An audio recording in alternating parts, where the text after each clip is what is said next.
He thought he was just being funny. A young recruit, fresh out of basic, standing tall in his perfectly pressed uniform khaki, loud, and still too green to know better. When he saw her, a quiet woman with faded scars on her face and a limp. In her step, he leaned toward his buddy and cracked a joke loud enough for her to hear. Something cruel. Something he assumed would get a few laughs. What he didn't expect was the dead silence that followed. She didn't flinch, didn't even look at him. But everyone else around her suddenly stood a little straighter. The air shifted, and then the general walked in. The general, gruff, sharp, and not one for small talk, paused mid-step when he saw the woman. His eyes locked on her, and without a second of hesitation, he said just two words that dropped like a bomb: Eagle Ghost. That was her call sign, and in an instant, the mood snapped. The young recruit's face went pale. Whatever smirk, he had disappeared. You could tell he knew he'd just mocked someone legendary. No one said a word. The woman simply nodded. The general then turned and walked toward the training range. The recruit stayed frozen in place, probably wishing he could disappear. What came next wasn't in any handbook, and it sure wasn't part of his training. You're not going to believe who she really was, or what she survived to earn that name. Stick around, because this story is just getting started. The recruit didn't move. He just stood there, trying to piece together what he'd done, who he'd just insulted. He had no idea that the quiet woman with the limp and the scars had once led some of the most dangerous special ops missions overseas. Her call sign, Eagle Ghost, wasn't just some nickname, it was earned, whispered with respect across more than one military branch. But to him, she was just another civilian-looking face at the edge of a training ground. Most of the newer recruits didn't know her story. She didn't speak much, never wore her medals, never demanded attention. She just showed up every now and then to help with advanced tactical training. Some said she was forced into retirement after a mission went sideways. Others claimed she walked away by choice after saving her entire unit, but paying a heavy price for it. What was true? Not many knew, but the generals did. And so did a few of the older instructors, the ones who stood back and watched that morning with tight jaws and folded arms, because they'd seen her in action. They remembered what she'd done, things that never made it into the official reports back at the range. She was checking the gear like nothing had happened, calm, focused, but everyone around her had changed. The recruit finally lowered his head, eyes wide, and for the first time, he looked unsure. He hadn't just crossed a line, he'd walked straight into the legend of someone he never should have underestimated. Later that day, the recruits were assigned to a surprise field drill team leadership rotation, live obstacle navigation, and tactical decision-making under pressure. Guess who was chosen to lead the first group? The same recruit who had mocked her that morning. You could see the nerves in his eyes, the way he kept glancing at her across the field as she stood beside the general, arms crossed, observing, not saying a word. But her silence said enough. As the drill started, things fell apart quickly. The recruit barked orders, but no one responded with real trust. His voice cracked, his plan lacked structure, and halfway through, his unit lost track of one of their own. Total breakdown. That's when the general called her in. She didn't raise her voice. She didn't take over with some big speech.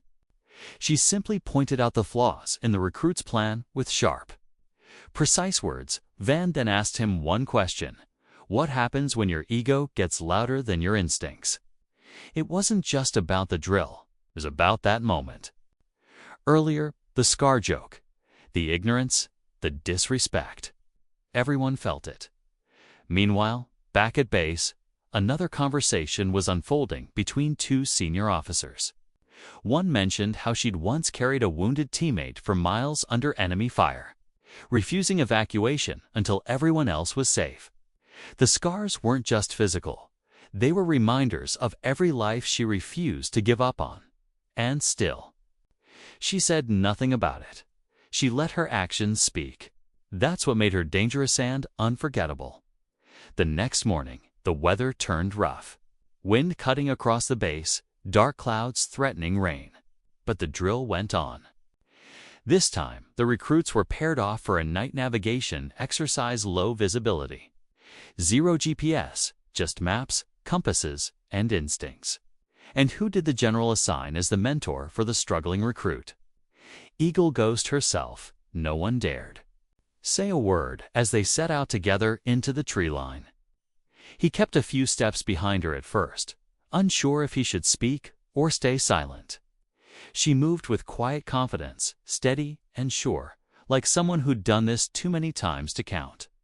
And for a while, it was just the sound of boots on damp ground and the rustling of branches. Then they reached a fork in the trail. He hesitated. She waited, letting him decide. He picked left, confidently at first, but within minutes, the terrain turned rough and they ended up at a dead end near a sharp drop. His breathing got faster. It was getting dark. And then came the real test: radio silence across the group.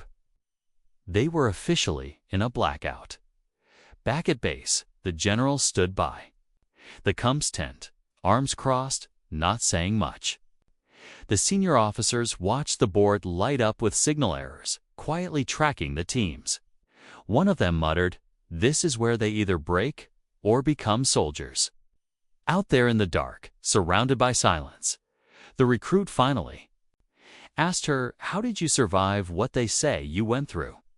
She didn't answer. Not yet. She turned to face him in the darkness, her eyes barely visible under the moonlight. "Survival," she said slowly, "doesn't always look like winning. Sometimes it's just about not quitting when everything inside you says to." Before he could respond, they both froze. A rustling sound came from the trees, too steady to be the wind, too soft for a wild animal. She dropped low instinctively, signaling him to stay silent. Seconds later, two shadows appeared, not part of their unit. They were in full gear, but something was off. No insignia, no comms, and no response to their call signs. She whispered, "This isn't part of the exercise." The recruit's face drained of color as a realization set in. This wasn't just a training scenario anymore. The base had long warned of nearby trespassing during drills, but it had never happened during a blackout. Until now. Back at command, the general's expression tightened. One of the tracking beacons on the recruits' team had stopped transmitting entirely. "We have movement outside the perimeter," a tech called out. The general didn't wait. He grabbed the radio and issued a direct order. "Activate emergency response teams done in the woods." Eagle Ghost motioned for the recruit to circle around. She moved fast, like she was back on enemy ground. Her limp disappeared. The moment tension rose. The recruit, now shaking, realized just how far out of his depth he was. And for the first time, he wasn't afraid of failing a drill. He was afraid of not making it back. She moved like muscle memory had taken overload to the ground. Eyes sharp, every step calculated. The recruit tried to keep up, heart pounding, in his chest like a drum. The two unidentified men had split up, one heading toward the ridge, the other circling wide. Eagle Ghost didn't panic. Instead, she pulled a flare from her belt, cracked it silently, and tossed it toward a clearing. Seconds later, boom, a flash, and a loud pop. It was a diversion, just long enough to catch the intruders off guard. She lunged, tackled the nearest figure, pinned him with force that shocked even the recruit. The man hit the ground hard, weapon sliding out of reach. "Who sent you?" she demanded. No answer. But when backup finally arrived, heavily armed and moving fast, the rest of the story unfolded. Turns out, the intruders weren't random trespassers. They were ex-contractors with a grudge. Years ago, during a failed mission overseas, they'd blamed her for a call she made, one that saved her team but left them behind. They'd tracked her for years, waiting for a moment she'd be vulnerable. Only she never really was. The general stepped in, nodded at her, then turned to the recruit. "Oh, you know who you mocked." The tension broke, but just as the base returned to normal, she turned to the recruit one last time and said, "Survival isn't personal, but the consequences always are." And then, without warning, she handed him her old, patch-faded, scarred, marked Eagle Ghost. The recruit stared at the patch in his hand, unsure if he should even be holding it. It wasn't just a symbol, it was a story.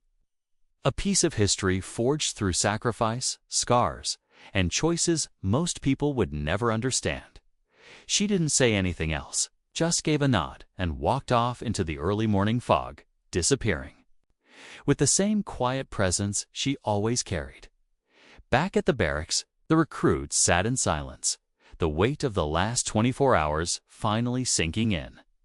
He wasn't the same kid who had laughed at someone's scars. That version of him didn't survive the night.